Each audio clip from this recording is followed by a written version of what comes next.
Since the minimum wage of 20 rand per hour was implemented on the 1st of January 2019, we at the Kusatu House to speak to the provincial organizer Paul Bester to get his views on what he thinks about the minimum wage and also how certain sectors benefit and do not benefit from it. This is what he had to say. Okay, so Kusatu, as part of NETLAC, was a champion in this law to be promulgated on the 1st of January, as you rightly said. Okay, so the national minimum wage, before we start on talking on it, there's a big difference between your national minimum wage and a living wage. A living wage is what we are as Kusatu working for, but you need to start somewhere. Unfortunately, many of the other unions and people think that we've signed a national minimum wage and that's the end game. It is not. It's like a football game. That was the start of the game. So we're now in the first 5 minutes of this game, if I can use that terminology. Kusatu was part and parcel of discussing and negotiating the national minimum wage, which is 20 rand an hour or 3,500 rand a month. Now, if you take at what people earned in shops and so on, this has alleviated people from poverty, about 4.6 to 5 million people who's earning a national minimum wage, who was not on that national minimum wage. Paul added that the farming and domestic workers sector was the only sector that was affected by the increase of the minimum wage. Part of this to implement it was the sector, the farming sector and the domestic sector that has unfortunately got a scale that is only going to be at the 20 rand for them in the next 3 to 4 years, depending on the sector that they are working in.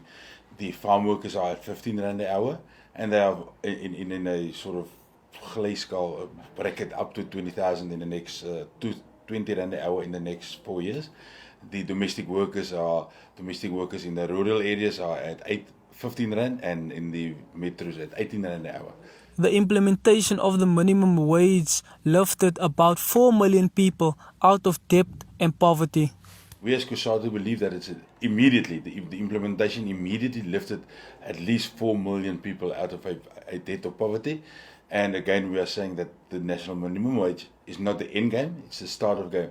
Part of the act was that it's going to be negotiated and re-looked at on a yearly basis. So farm workers per se, as you would know, was one of the lowest paying sort of jobs in South Africa. And farm workers received 105 rand a day. I mean, that was from 65 to 105 rand, and then you will remember it was 2015 with the big uprisings in the Dorans area, caused the government to up it from 60 rand an hour a day to 105. But 105 rand an hour, if you look at what the farm worker earns, on harvest time, they work between 12 to 16 hours a day, 105 rand a day, that's what they were paid. As well as the fourth industrial revolution is having a huge impact in farm workers. I mean, automation on the farms has got a big impact in South Africa. I have known of certain issues on the wine districts in this year's harvest period, where farmers that usually incorporated labours 100 at a time, now only used 5. The new national minimum wage was implemented in the country, bringing a fulfillment of the long-held objective of the 1995 Freedom Charter. The implementation of the minimum wage improved some people's lives, but certain people are still restricted to afford the basic needs. For Our City News, Byron Lucas, Community House.